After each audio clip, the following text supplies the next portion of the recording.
Let me start with a quick recapitulation of what I said about solving for stationary states of the one-dimensional harmonic oscillator, just the salient features, before I move on to another topic today, which is a particle of mass m subject to a square well potential.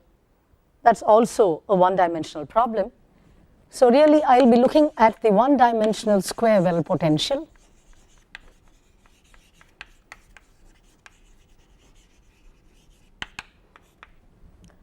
But before we go on to that, let me recall for you the essential features of solving a differential equation, the time-independent Schrodinger equation, in the case of the harmonic oscillator, which we have already done. You will recall that the equation for the oscillator was of this form.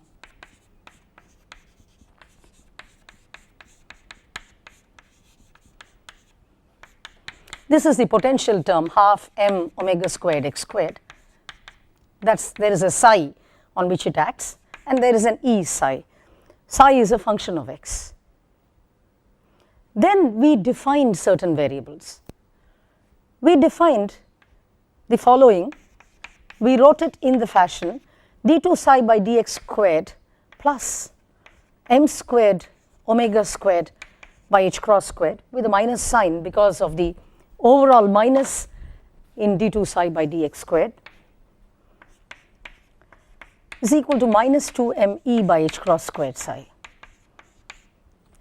And then we said that there is an object of dimensions of inverse length here. In my notation, alpha was root of m omega by h cross. Now that's an object of the dimensions of inverse length, which I have made using the constants that are available here, m, omega and h cross, given to me in the problem. Then we defined rho, which was alpha x, and which was therefore a dimensionless quantity.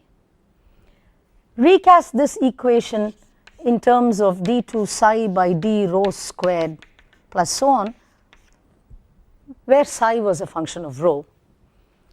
And in the process also got a quantity 2me by h cross squared alpha squared. Now this can be written as E by h cross omega, and therefore that's a dimensionless variable. In other words, what we are doing is the following. E will be written in terms of h cross omega, 1 h cross omega, 2 h cross omega, and in this problem n plus half h cross omega once E is quantized. So we got E sub n, where n takes values 0, 1, 2, etc., is n plus half h cross omega. So what is it that we have done? The message that it gives us is the following. Identify length scales, energy scales in the problem. Find out the energy eigenvalues in the problem in terms of that energy scale, in units of h cross omega. The reason why I had a length scale in the problem was, in this case, to go to dimensionless variable. Rho is alpha x, and that object does not have dimensions. Now this is a matter to be remembered in all problems that we will solve. And therefore, with this recap, I will move on to the one-dimensional square well potential. Use some of the tricks that I have learned here, and you will see the similarities in solving problems of this kind. So here is a schematic sketch of my one-dimensional potential. So this is V of x versus x, except that this is the origin and my potential is negative in a certain region. It's a square well. This is x is equal to minus a, and that's x equals plus a. Since this is the origin, anything below is negative, let that height be v naught, And therefore, I have for you, let me use another chalk,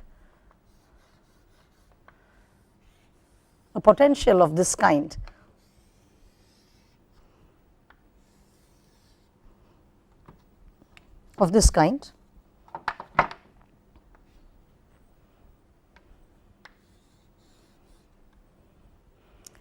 So you see, if you can see the difference between the white and the pink colors that I have used,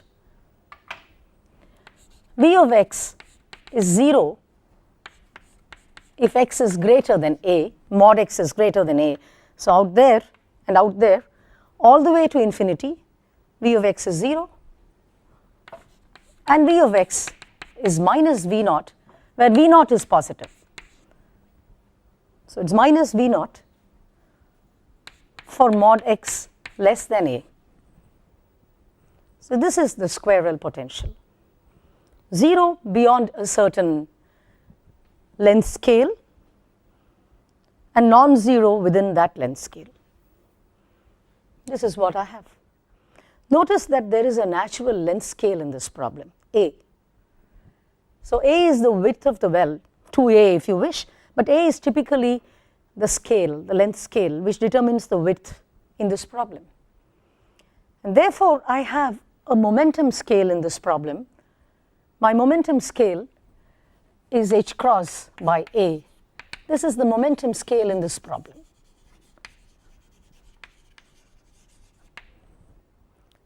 There is a nice interpretation. If the particle of mass m were inside this potential well, and you don't know where it is, roughly there is an uncertainty in its position, which is given by a, roughly by a, and therefore there is a corresponding uncertainty in its momentum, linear momentum, given by h cross by a. Then an energy scale naturally emerges in this problem. So I have an energy which is given by p squared by 2m, which is h cross squared by 2ma squared. Now this object has the dimensions of energy. This is clearly not going to be the energy of the particle. I am saying that this is an energy scale.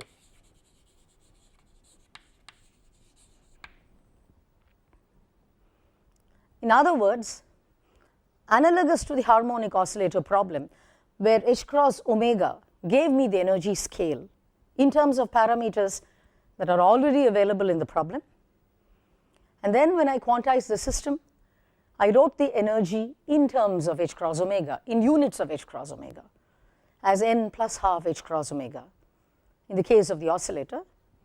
Now here too, I will find energy in units of h cross squared by 2ma squared. To begin with, I can talk of the strength of the potential. So if I call this object h cross squared by 2ma squared as delta, my potential is V naught. V naught by delta has no dimensions, and V naught by delta will tell me the strength of the potential.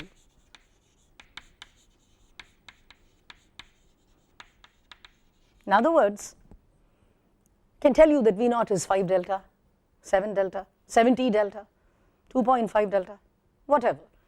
But delta sets the energy scale in the problem. So typically in these problems, it's good to identify length scales, energy scales, and so on. Shortly, I will identify an object of the dimensions of length. But before that, I need to pass some comments to understand the classical picture. What happens to a classical particle subject to a potential like this? Now two things can happen. The total energy of the particle can be greater than 0. Although the potential energy, the potential is negative, you can see that, the total energy can be greater than 0 because the kinetic energy is overpoweringly positive. Now if the total energy is greater than 0 and you have to schematically show where the energy is, you would say that the energy is somewhere out there. if you think of this as total energy, then the energy level is above this axis, because this is the 0 of energy. In that case, the particle can move into all these regions. I will refer to this as region 1. Whatever happens inside the potential well as region 2, this whole thing is region 2, and this is region 3.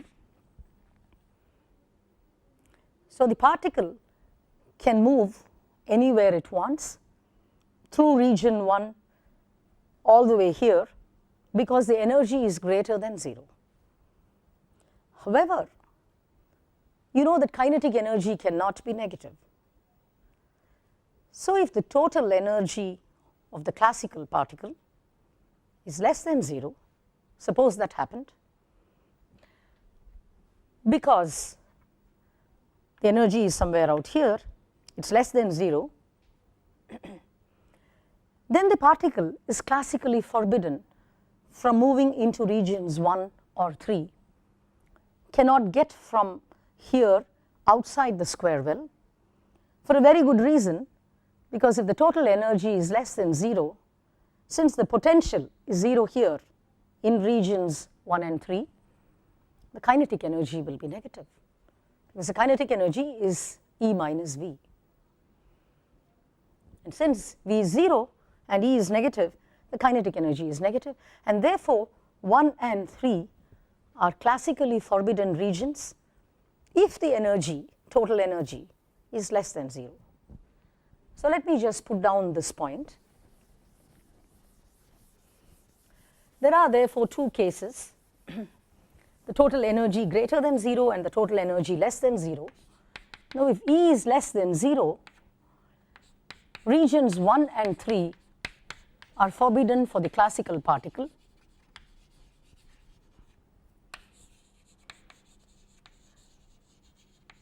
which was initially inside the potential well, classical particle of mass m, because kinetic energy cannot be negative. Now if E is greater than 0, that is not true. As we have already seen, the particle can be anywhere. So there are two cases to discuss, E less than 0 and E greater than 0. If E is less than 0, since the particle is confined to within the square well, you say that the particle is bound by the potential, and therefore you have bound state solutions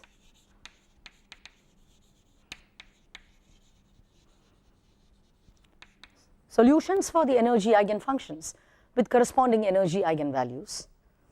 So that is what we will look at immediately. We will look at the case energy less than 0. This is the bound state problem, and we will see how exactly the quantum situation differs from the classical situation. So let us first write down the equations to obtain the stationary state solutions.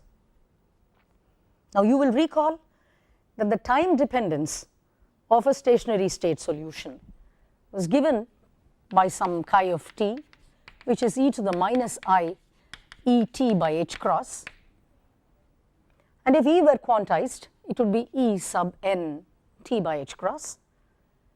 The total wave function, of course, had a contribution from the space part, which was psi of x, and corresponding to the energy E sub n, you would have solution psi sub n of x for the stationary states, the eigenstates of the system, energy eigenstates of the system. The total wave function, of course, will be psi n of x chi of t, psi of x chi of t in general. So we are now supposed to solve for psi of x, analogous to what we did in the case of the simple harmonic oscillator, where we wrote h psi is equal to E psi. In that case, h was given by minus h cross squared by 2m d2 psi of x by dx squared plus half m omega squared x squared psi, that was h psi. You equated that to E psi. Now here there are three regions, two without a potential, the potential was 0, and the square well itself has a non-zero potential. And therefore, I have the following equations.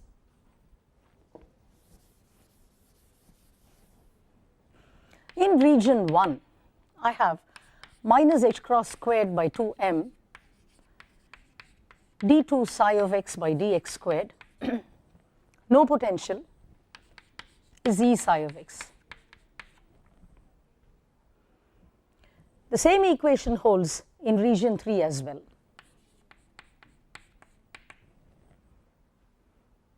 Of course, it's obvious that it is good to make the equation look less clumsy, and therefore I can write d2 psi of x by dx squared is minus 2m e by h cross squared psi of x. Look at this object, minus 2m e by h cross squared. E is less than 0, and there is an overall negative sign. We are looking at bound state problems, and therefore minus 2m e by h cross squared is a positive quantity. Let me call that alpha squared. Now this object, what is the dimensions? This object minus 2m e by h cross squared, dimensions, that's mass, this is m l squared t to the minus 2, h cross itself is m l squared t to the minus 1, the whole squared because there is an h cross squared, and therefore that gives me an m squared l squared t to the minus 2 by m squared l to the 4 t to the minus 2, and therefore the dimensions here is 1 by l squared. Therefore, alpha has the dimensions of 1 by length. I'd like to keep alpha positive. So I choose alpha to be greater than 0, no loss of generality, and I say that alpha has dimensions 1 by length. That's a good thing to know. If you recall, this would be the analog of alpha in the case of the harmonic oscillator as well, except that the alpha there had a very different definition. It was root of m omega by h cross. And therefore, since this has dimensions of 1 by length, alpha a is a dimensionless quantity. That's a good thing to remember. I can now go back and write my equation very nicely. d2 psi of x by dx squared is alpha squared psi of x.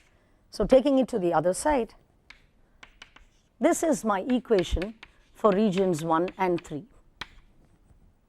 That's what I have. Got to solve for this equation. The solution is simple. The allowed solutions are psi of x is some constant a, e to the alpha x. It's also true that there is another solution, e to the minus alpha x, apart from some constant b. But then boundary conditions have to be respected.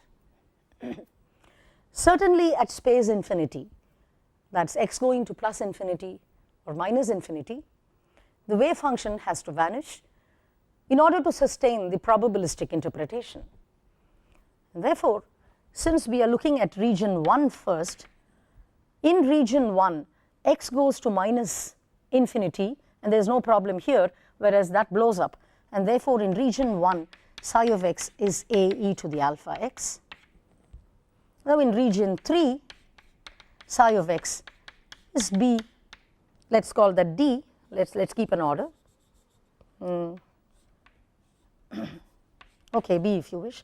Psi of x is b e to the minus alpha x, because when x goes to plus infinity this is fine and that is not. So I have solutions in region 1 and region 3. So let me write that here. Psi in region 1 is a e to the alpha x. Remember that alpha is positive. And in region 3 psi of x is b e to the minus alpha x. Now this is rather interesting. Of course, we have to check for consistencies. We have to solve for A and B, but if we do find solutions, which indeed we will, that tells us that psi star psi is not 0 in regions 1 and 3. That means that there is a non-zero probability of seeing the particle in regions 1 and 3. But these are classically forbidden regions. So this is a thing worth checking out. So the details of the calculation should tell us if indeed classically forbidden regions are accessible to a quantum mechanical particle. So that's a matter of interest in this problem. Now look at region 2.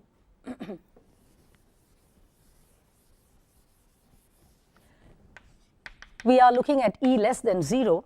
In region 2, you have the equation minus h cross squared by 2m d2 psi of x by dx squared plus v psi of x is equal to E psi of x. But v is minus v naught, where v naught is greater than 0. And therefore, I have d2 psi by dx squared with a minus h cross squared by 2m outside is E plus v naught psi. So I write d2 psi by dx squared is minus 2m by h cross squared E plus v naught psi. I can always pull it to the side and write that d2 psi by dx squared plus 2m E plus v naught by h cross squared psi equals 0. I know that 2m E by h cross squared, I have already worked that out, has dimensions of 1 by length squared. So this also is energy, and this too has dimensions 1 by length squared. Here E is less than 0, v naught is positive, and 2m by h cross squared E plus v naught, if E is less than 0 and v naught is positive. So that's v naught, E is somewhere out here. So E plus v naught is anyway positive. And therefore, this quantity, I'll call it beta squared, where beta squared, like alpha squared, has dimensions of inverse length squared. I define beta to be greater than 0. So now I have two objects, alpha and beta, both positive by my definition without loss of generality, and the dimensions, natural dimensions, is inverse length for alpha and beta. I also have a delta which I have constructed with the constants that are available in the problem, and delta has dimensions of energy. Therefore, the depth of the potential V naught can be written in terms of delta, in units of delta, and lengths are scaled in units of 2m E by h cross squared or 2m E plus v naught by h cross squared in terms of alpha and beta. So I have this equation. Let me just rewrite that equation here. I have d2 psi by dx squared plus beta squared psi equals 0. Again, the solution to this equation is obvious. Psi of x, since we have already used A and B, let us say C and D, is C cos beta x plus D sin beta x. So this is a solution in general, where C and D are constants. We have to determine A, B, C and D, which we will suitably. Now we come to boundary conditions. So this is the solution in region 2. So let me write that there.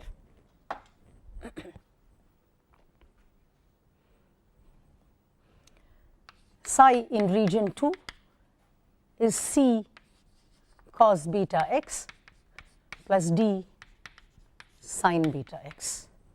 So this is what I have by way of solutions.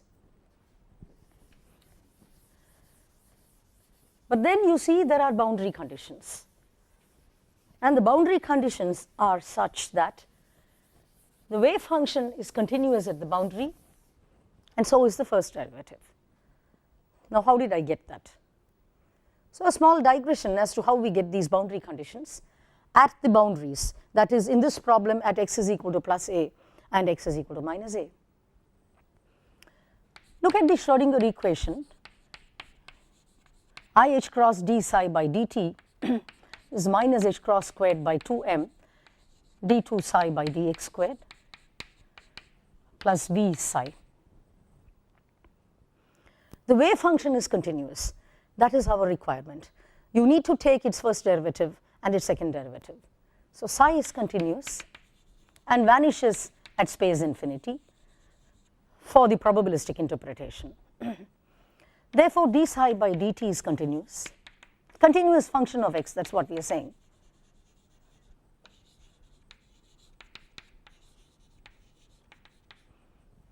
So, the left hand side in this equation has a continuous function of x.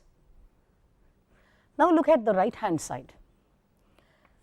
We assume that the potentials that we are considering has at most finite discontinuities. It's continuous or finite discontinuities.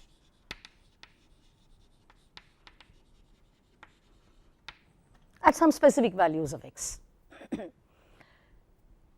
Now, if v of x has finite discontinuities, so does this. But this is a continuous function of x, the left hand side. Therefore, between the two terms in the right hand side, these discontinuities should cancel out, which means d2 psi by dx squared, the second derivative, has finite discontinuities. In order to cancel out these discontinuities in the potential v of x, that implies that d psi by dx is continuous. It is a continuous function of x. Now, that is the kind of situation we are facing here. It is obvious that that is not going to be the case in a problem where, say, v of x has an infinite discontinuity somewhere. And suppose this well were an infinite well. Suppose there was an infinite discontinuity in v of x, certainly the left hand side continues to be continuous, a continuous function of x, and therefore, the infinite discontinuity here must be compensated for by an infinite discontinuity there, which means the second derivative of psi has an infinite discontinuity or a set of infinite discontinuities. Now, that means that the first derivative d psi by dx has finite discontinuities. So, if v of x has an infinite discontinuity,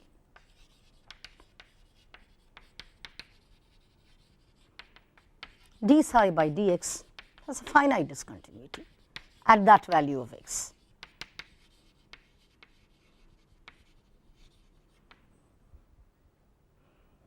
Now, in this problem, clearly we need to use the fact that d psi by dx is a continuous function of x. There are no discontinuities, which means I need to do the following thing. At x equals minus a, I have to match the wave function in region 1 with the wave function in region 2. I also have to match the first derivative of the wave function in region 1 with the first derivative of the wave function in region 2. Now, I have to do the same thing here. I have to match the wave functions between 2 and 3 and the corresponding first derivatives also at x equals plus a. So, at x equals minus a and plus a, such a matching has to happen. The wave function and the first derivative both have to be continuous. So, let me do that first. Now, in this case, I have the following conditions at the boundaries at x equals plus a and minus a. So, let us look at x equals minus a. Remember, we are working only with bound state solutions E less than 0. So, at x equals minus a, psi 1 is a e to the minus alpha a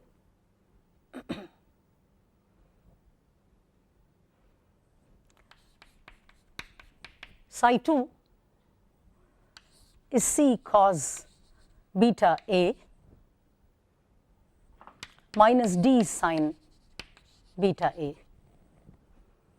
This is what I have at x equals minus A. I have to match both of them. So A e to the minus alpha A is C cos beta A minus D sin beta A. So this is one equation that I have. Now look at the derivatives.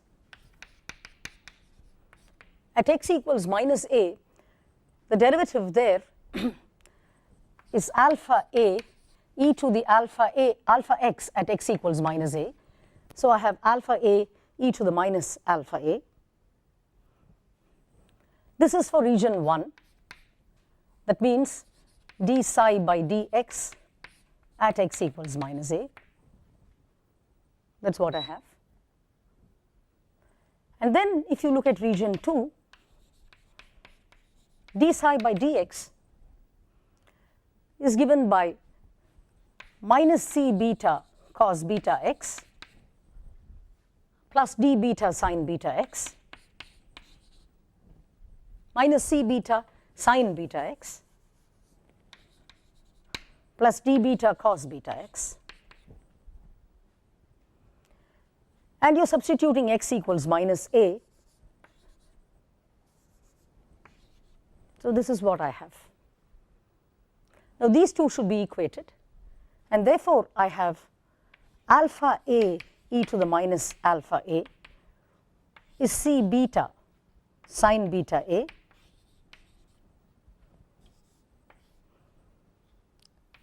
plus d beta cos beta A. So this is my second equation. The first came out of matching the wave function. The second equation came out of matching the first derivatives at x equals minus A. I do the same thing for x equals plus A. So let us look at x equals plus A. Psi 2 is given by C cos beta A plus D sin beta A, and psi 3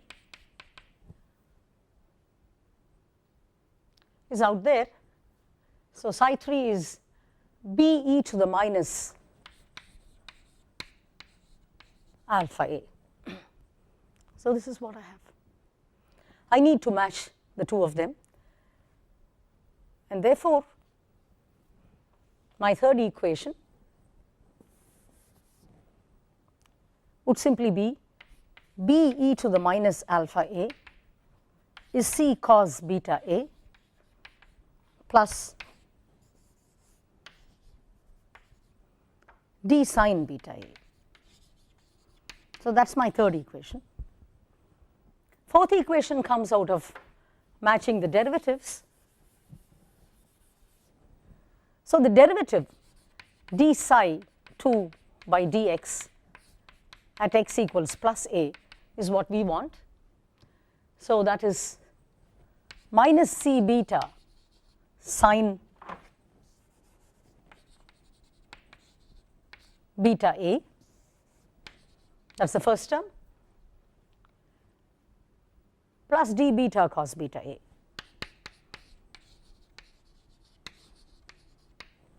Whereas d psi 3 by dx at x equals plus A is minus alpha b e to the minus alpha A. So these have to be matched. So my fourth equation simply says minus alpha b e to the minus alpha A is minus c beta sin beta A plus d beta cos beta A.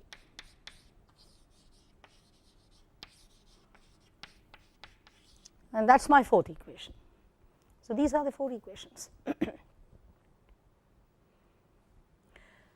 The upshot of the whole thing is this: I will have to work with these four equations and fix values for C, D, A and B, find solutions, and see if they are consistent.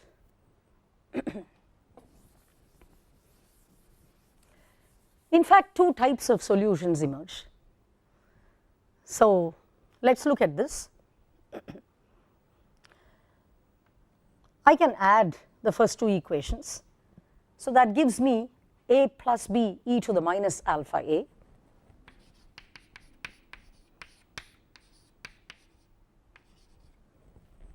So I am adding equation 1 and 3. So when I add it, I get 2c cos beta A.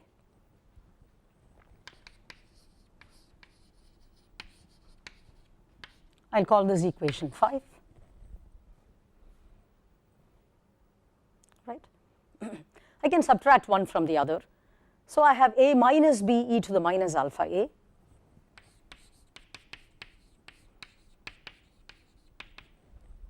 So I am subtracting 3 from 1. So I get minus 2d sine beta A.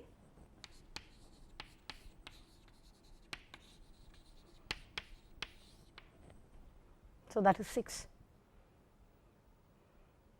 Now that's not the only thing that I can do. I can look at these equations. I can look at 2 and 4 and do the same thing. So if I add the two of them, I have alpha times A minus B e to the minus alpha A. Out here, I am adding the two of them, so the sign terms cancel, and I have 2d beta cos beta A.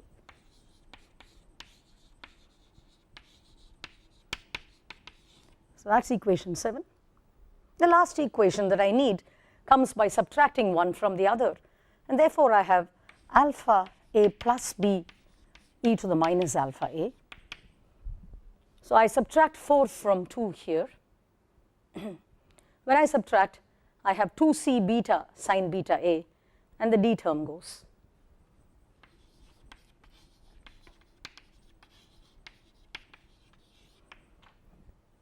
This is what I have. Now, given these 4 equations, let me start off by saying that A is not equal to B.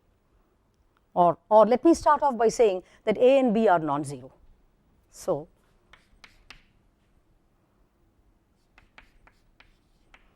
which means these terms survive. So A minus B is not equal to 0. Now if indeed that is true, let me divide 7 by 6. If I did that, I get alpha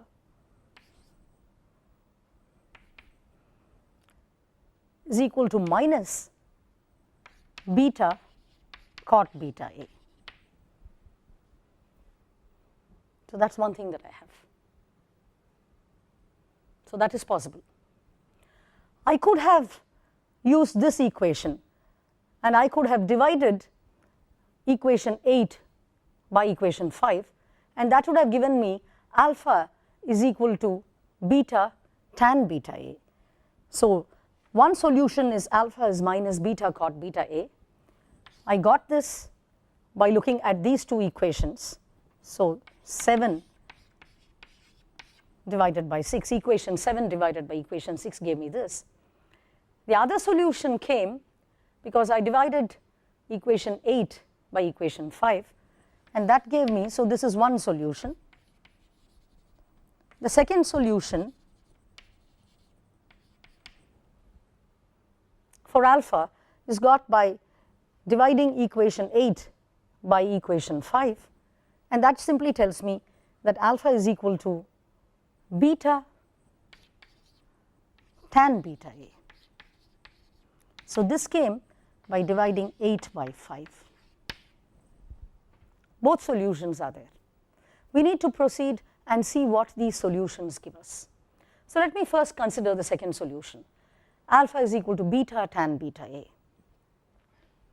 Right away, one thing is clear, that only certain values of beta A are allowed in this problem, because alpha is positive and beta is positive. So the tan function, only some values, some regions are allowed, and that I can easily check out now.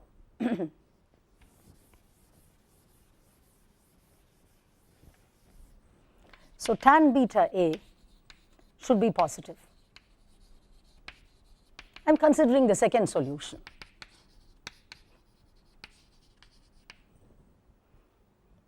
Since tan beta A should be positive, it is clear that 2s pi by 2 less than or equal to beta A less than or equal to 2s plus 1 pi by 2, where s can take values 0, 1, 2, 3, etc.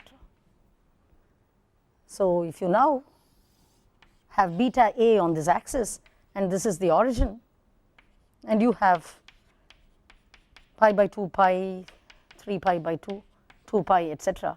on this axis, 0 to pi by 2 is an allowed region for tan beta A in this problem, but pi by 2 to pi is not. Then when s is 1, pi to 3 pi by 2 is allowed, and so on. So there are only some regions which are allowed for beta A in this problem. So we have to look at that. That aspect has to be looked at.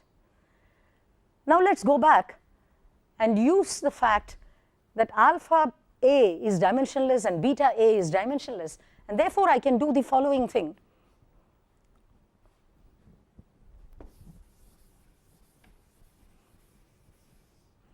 I can find out alpha squared plus beta squared A squared. Now alpha squared plus beta squared A squared, you will recall, is 2me minus 2me by h cross squared plus 2me by h cross squared plus 2mv naught by h cross squared, and therefore times A squared. So this object is simply equal to 2m v naught A squared by h cross squared, but that is the same as v naught by delta, where delta was h cross squared by 2m A squared. So here is a dimensionless quantity that is equal to another dimensionless quantity v naught by delta, which is the strength of the potential. So that is the significance of alpha squared plus beta squared times A squared. So let me substitute in this equation alpha is beta tan beta A. Now if I did that, I have beta squared times secant squared beta A is equal to v naught by delta. That is what I have out here. There is a 1 by A squared.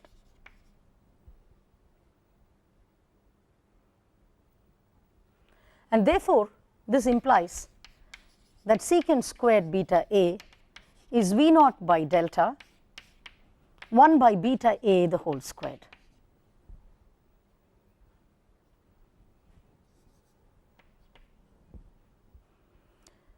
In other words, cos squared beta A is delta by v naught to the power of, okay, cos beta A is delta by v naught to the power of half times beta A. That is what I have for my equation. Let us look at this equation. This equation simply tells me the following: cos beta A, I chose alpha to be beta tan beta A. I chose that solution, and then I have cos beta A is delta by v naught to the half beta A times beta A. You see, this equation can be solved for beta. Beta is what has the energy in it.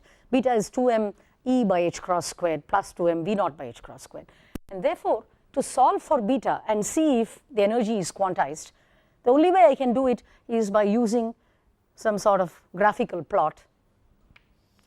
So I have beta A here, and as I have already argued, 0 to pi by 2 is an allowed region in this problem for beta A. Pi to 3 pi by 2 is an allowed region in this problem. So these are the values that are allowed for beta A in this problem. I also know that this quantity is positive. Delta is positive, v naught is positive, and beta and A are positive. So indeed I should be writing modulus of cos beta A is delta by v naught to the power of half beta A. So I can plot the right hand side separately here. So I plot delta by v naught to the power of half beta A versus beta A. That's going to be a straight line. So basically I can choose various values of V naught by delta. So I get straight lines depending on the value of V naught by delta. For instance, if V naught by delta is, shall we say 50, remember this is dimensionless, this could be the straight line. And if V naught by delta is less than that, let's say 20, this would be the line. If V naught by delta is 5, this could be the line, and so on. So I get various straight lines with different slopes. It's clear that the line passes through the origin, and that's an important point, which I will talk about a little later. So you have various straight lines depending upon the numerical value of V naught. In other words, depending upon the strength of the potential, how much bigger V naught is compared to delta. So what are the allowed solutions? Where cos beta A, let's take that to be 1, where cos beta A cuts these lines. So let me for reference keep just one line.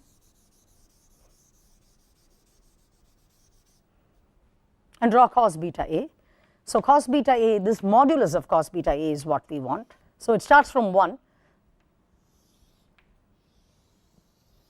like that, and so on. So I am not drawing that part. Question is, where does this modulus of cos beta A cut that straight line? Certainly the origin is not a point, and that is an important matter, because certainly one solution for beta is there is certainly one cut, right? And here, now this is within the allowed region. This is a forbidden region, so this is not an allowed point, but this is an allowed region, so that is an allowed point.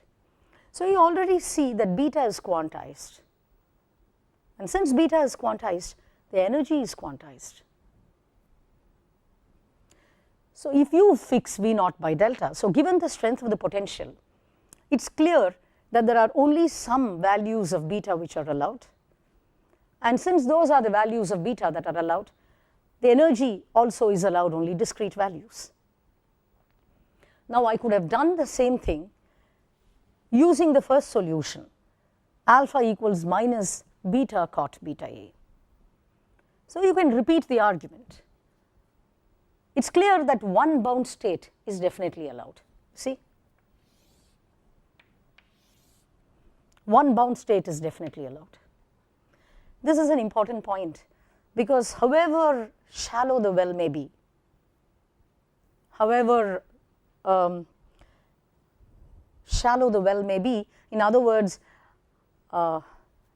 even if the well were not deep enough to hold several bound states, you are guaranteed that there is one bound state available in the square well problem. Now this is an important aspect, because you see, whenever I study bound state problems, I have to choose a model potential. Certainly sometime in the near future I will talk about the deuteron problem as an application of the square well potential. The deuteron is a bound state of the neutron and the proton. It is a very loosely bound state.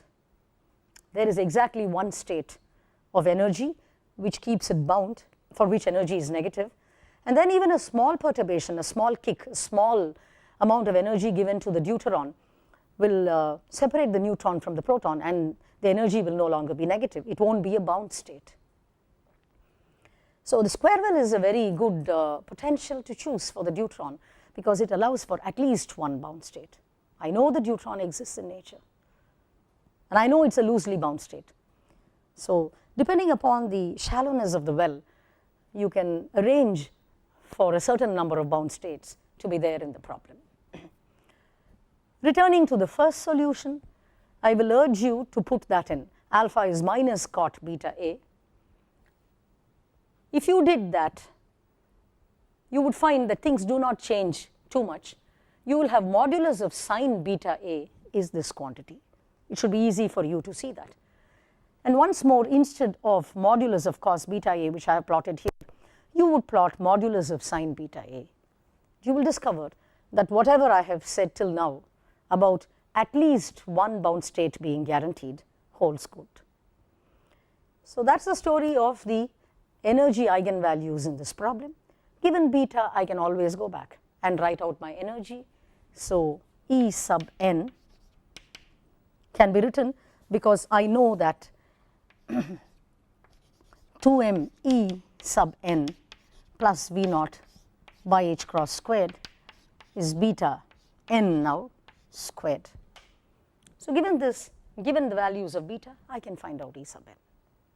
Discrete energy values, corresponding to which we have to find the energy eigenfunctions, which is what I will take up in my next lecture.